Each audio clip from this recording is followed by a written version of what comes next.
헬로티비 뉴스에서는 연말을 맞아 올 한 해 부산을 떠들썩하게 했던 주요 이슈들을 정리해 전해드리고 있습니다. 지난 시간에 이어 부산의 10대 뉴스 6위부터 4위까지를 모아봤습니다.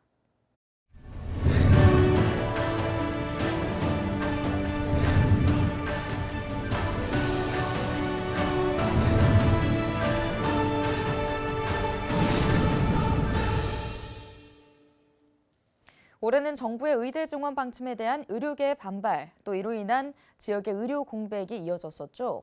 특히나 저출산 등으로 인구가 줄고 필수 의료 인프라까지 붕괴된다는 안타까운 소식도 이어졌습니다. 지역의 대표 공공병원인 부산의료원의 지속된 적자도 문제로 지적됐습니다. 2024년 부산의 10대 뉴스, 의료 공백과 공공병원 이하영 기자의 보도입니다.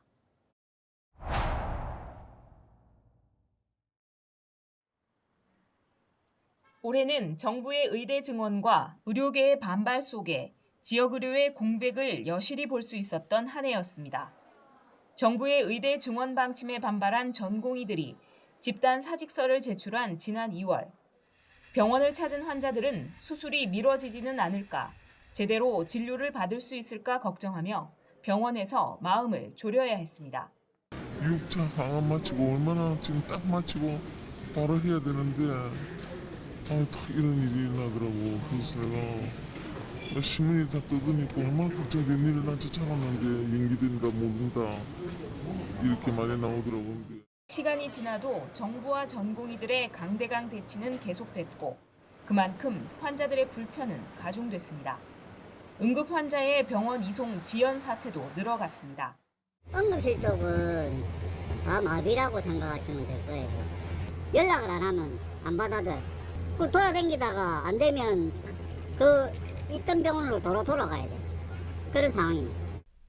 6월에는 부산 지역 의료계가 집단 휴진에 들어가기도 했지만 실제 휴진한 곳은 전체 의료기관의 12%에 그쳤습니다. 시민들의 불편은 크지 않았다고 하지만 의료 공백에 대한 우려는 여전했습니다. 그런가 하면 부산의 근본적인 의료 인프라를 확충해야 한다는 지적은 꾸준히 이어졌습니다.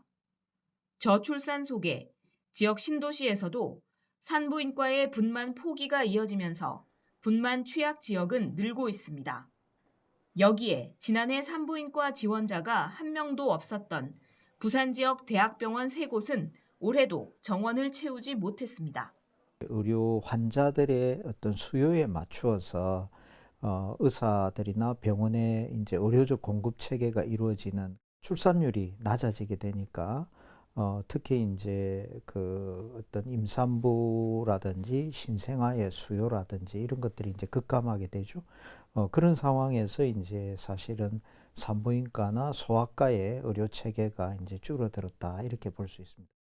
소아과 역시 전체 전문의 수가 줄어드는 등 소아 의료 인프라도 위기를 맞으면서 필수 의료에 있어서는 공공의 역할을 강화해야 한다는 지적이 또다시 제기됐습니다. 필수 의료에 있어서는 공공에 편입을 시켜서 행정이 전담을 하고 이것이 정상화될 때까지 여러 가지 지원을 통해서 정상화시키는 방향이 필요하고요.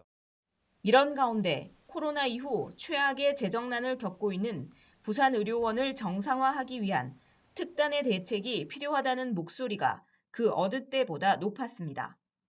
부산의료원은 그동안 코로나 지정병원으로 운영되면서 지난 3년간 운영 적자가 심각한 상황인데 병상 가동률 또한 전국 35개 지방의료원 중 최하위 수준입니다. 부산시가 내년 부산의료원에 87억 원을 지원하지만 금융기관 상환액을 제외하면 57억 원에 그치고 매달 발생하는 적자를 메우기에도 힘든 수준입니다. 부산시, 시의회, 부산의료원, 전문가, 시민사회가 참가하는 TF 운영을 통해 부산의료원 정상화를 위한 지속적인 대책과 부산 지역 공공의료 강화를 위한 대안을 마련해야 합니다. 한편 아동의료 공공의료 체계를 구축하기 위한 부산 어린이병원 건립 사업이 국비 사업으로 선정돼 건축비의 절반인 225억 원을 확보하는가 하면 서부산의료원의 건립도 본격화하고 있습니다.